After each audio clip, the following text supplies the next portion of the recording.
Glória e toda a honra seja dado a Deus. Caríssimos irmãos inscritos no canal, eu já acabei de fazer a minha oração, apresentei a todos vocês e pedi a Deus que vos abençoasse, todos os que estão inscritos, os que vão se inscrever, aqueles que me conhecem, aqueles que não me conhecem. Acabei de levantar aqui, estava ajoelhado orando ao Senhor. E nesse momento, irmãos, eu gostaria de explanar um trecho da Santa Palavra de Deus, a qual fala sobre Estevão, o primeiro mártir, no capítulo 7 de Atos. Porém, como é um capítulo um tanto extenso, irmãos, e eu vou procurar de tudo para o vídeo não ficar muito longo, eu gostaria de fazer a leitura a partir do versículo 52, 7 de Atos, a partir do versículo 52.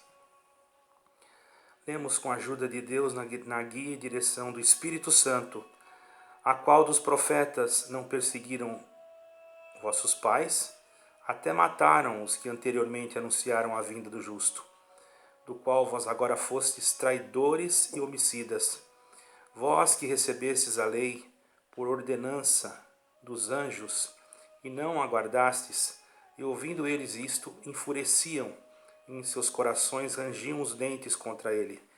Mas ele, estando cheio do Espírito Santo, glória ao Senhor, fixando os olhos no céu, viu a glória de Deus e Jesus que estava à direita de Deus, e disse: Eis que vejo os céus abertos e o Filho do Homem que está em pé à mão direita de Deus. Mas eles gritaram com grande voz, taparam os seus ouvidos e arremeteram unanimemente contra ele. Expulsando-o da cidade, o apedrejavam, e as testemunhas depuseram os seus vestidos aos pés de um mancebo chamado Saulo, e apedrejaram a Estevão, em que em invocação dizia: Senhor Jesus, recebe o meu espírito. E pondo-se de joelhos, clamou com grande voz: Senhor, não lhes imputes este pecado. Tendo dito isto, adormeceu. Glória ao nome santo do Senhor. Então, irmãos, aqui no versículo 56, está bem claro uma parte que eu vou frisar novamente.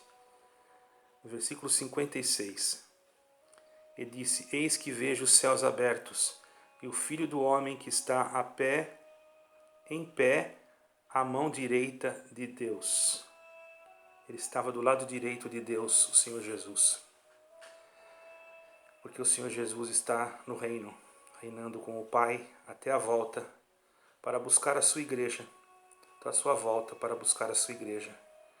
E este homem, chamado Estevão, já desde o seu início do seu ministério, anunciava Jesus Cristo com grande ousadia, irmãos. E ele, então, também foi um homem que, pelo Espírito Santo, foi muito usado por Deus. Se nós lermos aqui, irmãos, desde o início, no capítulo 6 de Atos, no versículo 8, fala que ele foi o primeiro mártir, quer dizer, o primeiro que foi martirizado após a ressurreição e a ascensão de nosso Senhor Jesus Cristo. Então nós podemos ver que a vida dos apóstolos não era uma vida tranquila nesse mundo.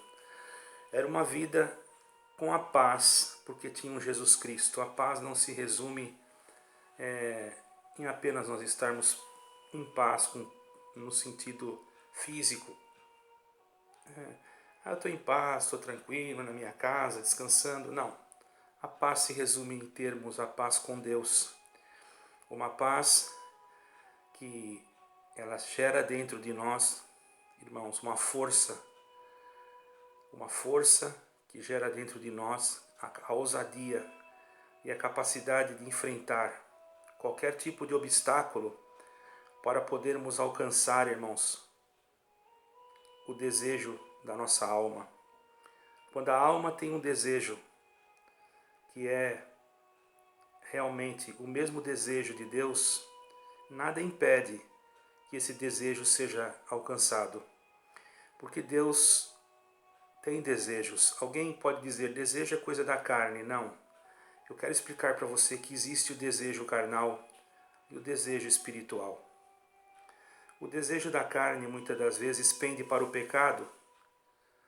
Muitas das vezes, não quer dizer que todas as vezes, algumas vezes, porque existem bons desejos na carne também. Às vezes eu tenho um desejo de comer um alimento que faz tempo que eu não como, e eu vou agradecer por aquele alimento quando Deus me preparar ele. Às vezes a gente tem desejo também de, vamos supor assim, de estar em um lugar para ver alguma pessoa, ou até mesmo para ver um ambiente que nós gostaríamos de ver a natureza, ver a praia, ver as montanhas, ver os bosques. Isso também, às vezes, temos o desejo. Desejamos, às vezes, sair para contemplar as coisas que Deus criou. São todos esses desejos que não causam prejuízo para nós. Existem desejos que causam prejuízos para a alma. Quando a pessoa deseja o que não é dele, quando a pessoa deseja o mal, quando a pessoa deseja ver a queda do outro, deseja que o outro não permaneça no lugar que está para tomar o lugar do outro. Esses já são desejos diabólicos. Então nós vivemos num mundo material que é recheado de tantas coisas que podem fazer mal para a nossa alma. Mas se nós sabermos desfrutar também da vida terrena, nós podemos usar esta vida terrena como vamos dizer assim, como para nós sermos um instrumento na mão de Deus aqui, para vermos se conseguimos salvar alguma alma daquilo que está por vir, da destruição e da condenação eterna. E se nós assim fizermos, este é um bom desejo. E esse desejo atinge o mundo espiritual, do lado bom. O benefício de ter o desejo bom, o desejo de Deus, é muito gratificante. Porque Deus não deseja a morte do ímpio, e nem tem prazer nela. Deus deseja que todos se arrependam. Então você pode me dizer por que Ele não faz todos se arrepender? Porque Deus não é um Deus que obriga a ninguém fazer nada. Deus quer ver a nossa espontaneidade. Deus quer ver a nossa, vamos dizer assim, a nossa submissão da nossa parte. Não sermos obrigados. Nós não temos que ser cristãos robotizados. Nós temos que ser cristãos espiritualizados. A espiritualidade nasce dentro de nós como uma semente desabrocha para crescer uma flor. Se nós regarmos esta plantinha todo dia com as águas da misericórdia, do amor, da santificação, com certeza o Senhor fará ela brotar e exalar o perfume tão precioso que atrairá até o próprio beija-flor para vir colher o néctar que está dentro de nós. E esse beija-flor, podemos dizer que é o próprio Deus, no sentido simbólico, não estou chamando o beija-flor de Deus. O próprio Deus vem colher de nós o néctar do nosso louvor, para que através dele também Deus se agrade de nós. No tempo da lei, os homens ofereciam holocaustos, cordeiros, ovelhas, para fazerem a expiação do pecado.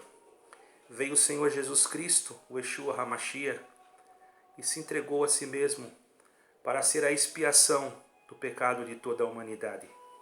E dentro desse contexto, hoje, nós sabemos que fomos deixados aqui, ou nascemos aqui, cada um para um propósito, cada um com uma, vamos dizer assim, uma missão a cumprir, principalmente os cristãos, os verdadeiros cristãos, não aqueles que se dizem cristãos, os crentes em Cristo, não aqueles que se dizem crentes, porque ser crente não é, irmãos, apenas crer, em alguma coisa. Porque quando a pessoa crê em alguma coisa que não é Cristo, não adianta nada ser crente. A pessoa às vezes crê numa coisa que não é Cristo, ou crê em algo que não é Cristo. A sua fé e as suas obras são mortas, porque está crendo numa outra pessoa que não tem poder, um outro ser que não tem capacidade de dar a vida eterna. Mas servindo a Cristo, temos a confiança, servindo a Jesus Cristo, Nazareno, o Eterno, o Yeshua HaMashiach. Sabemos que Ele tem poder no céu e na terra. Ele mesmo disse, eu tenho poder para dar e poder para tornar a tomar. Mas nós não devemos servir a Deus, irmãos, apenas. Tem muitos que servem a Deus, eu sirvo a Deus porque eu quero entrar no céu. Eu também quero, irmãos, mas eu gosto de servir a Deus. Eu tenho prazer de servir a Deus.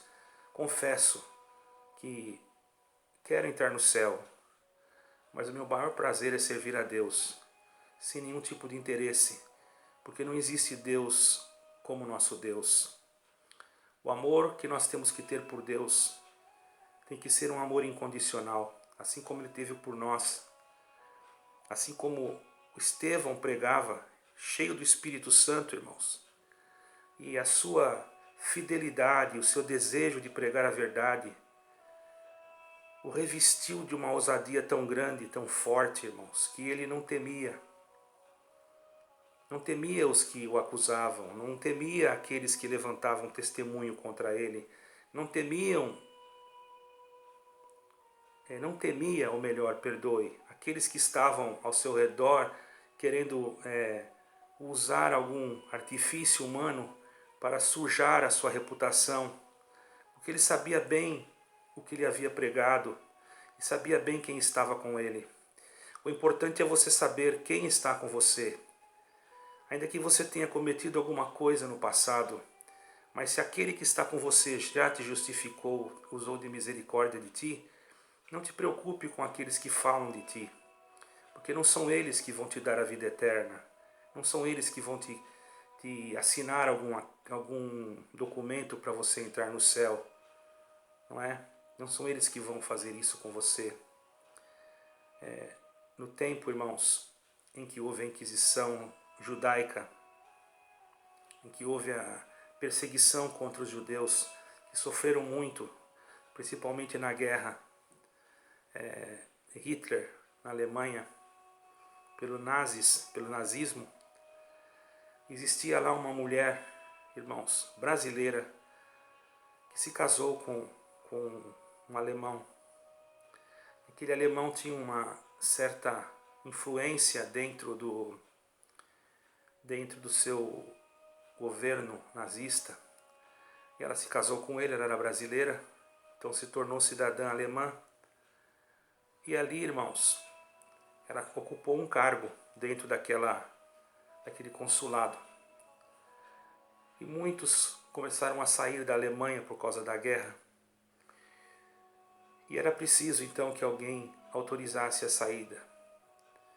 E quando passavam, e ela era uma pessoa que autorizava, e quando passavam por ela, irmãos, se ela batesse um carimbo de J com a letra vermelha, aquelas pessoas eram levadas para o canto e já eram, vamos dizer assim, levadas para o holocausto. E quando ela autorizava e não batia o carimbo, as pessoas já podiam ser deportadas para o Brasil ou para outros lugares assim que fossem recebidos os judeus. E aquela mulher brasileira, irmãos, que o seu nome não foi falado na história, não apareceu, quando era um judeu que passava por ela, ela não batia carimbo nenhum e deixava ele passar. E então ia embora, passava famílias, e aquela mulher brasileira salvou muitos judeus do holocausto, correndo o risco de morte, porque se o governo nazista soubesse, tiraria sua vida, e talvez até do seu esposo, porque ele era daquele consulado. Mas quantos homens, quantas famílias judaicas foram para o Brasil naquela época, por causa que Deus se usou daquela mulher para usar de misericórdia. Então o verdadeiro cristão é aquele que aprende a usar de misericórdia. Ela era uma mulher brasileira, para ela pouco importava, poderia bater o carimbo vermelho e eles iam direto para o holocausto, mas ela usou de misericórdia. Eu sei que muitos morreram, infelizmente, e eu me sinto assim muito triste porque são pessoas, os seres humanos, e o povo de Israel é um povo escolhido de Deus. Ou você queira ou não, ele é um povo escolhido de Deus. E no tempo determinado Deus vai mostrar isso para todo mundo, irmãos. Então sejamos espirituais. Estevão também era escolhido de Deus. Mas ele foi escolhido para pregar e para ser martirizado. Porque Deus já sabia a sua estrutura. Irmão, se você está preocupado com o anticristo, que há de se manifestar não sei quando, eu já não vou dizer data, hora, mês, não vou aqui criar uma pregação fantasiosa para aumentar o número do canal, das visualizações, mas eu vou pregar a verdade. Não estou dizendo que os outros não estão pregando, mas a verdade é que nós não sabemos nada ainda. Estamos vendo apenas o cumprimento do princípio das dores. Assim como Estevão estava vendo cumprir na sua vida, que a sua missão já estava prestes a terminar. Mas ele tinha uma convicção, uma certeza de que não seria para ele uma derrota a sua partida. Porque o desejo dele era estar com o Senhor. E ele sabia muito bem para onde ele estava indo. Sabia muito bem com quem ele estava falando. Glória ao nome santo do Senhor. Então por isso que nós lemos aqui, irmãos, nesse versículo, que ele pregava contra aqueles homens letrados, sacerdotes, e até com muita ousadia. Chamou eles de traidores, de homicidas. Hoje, se eu falar isso aqui, eu sou processado. Mas quantos que traem a Bíblia Sagrada? Trair um sistema.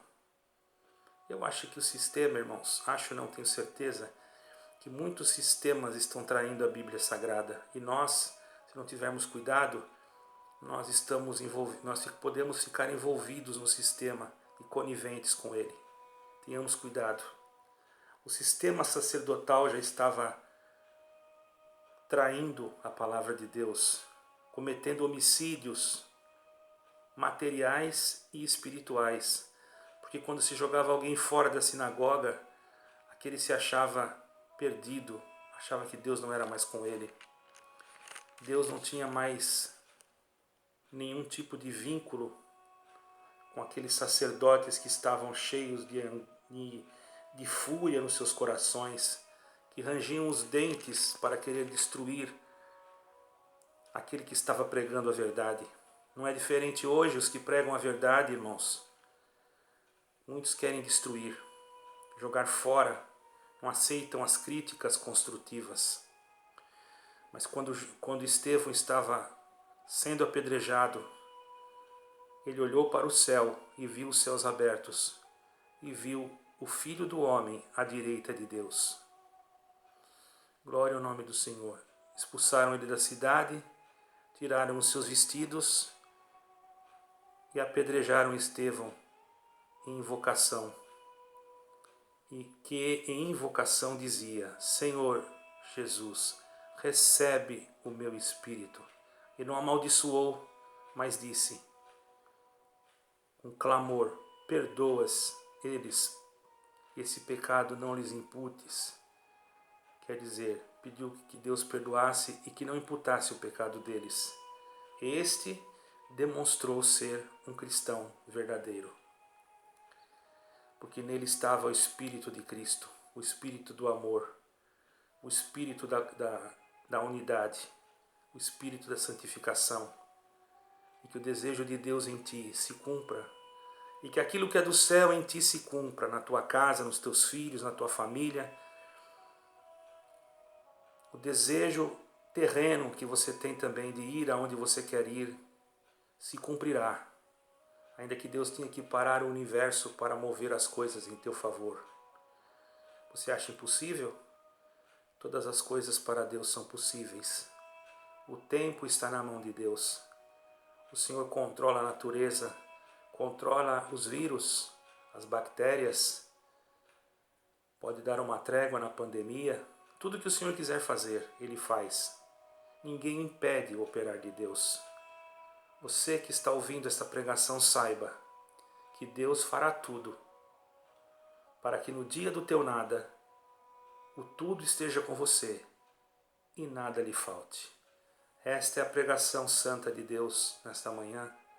E o nome de Deus, eu sempre costumo falar o nome de Deus, mas por que não falar Deus? Deus seja glorificado. Amém. Shalom, a paz de Deus, paz e graça. Baruch atah Adonai. Bendito seja o Senhor. Deus seja glorificado. Amém.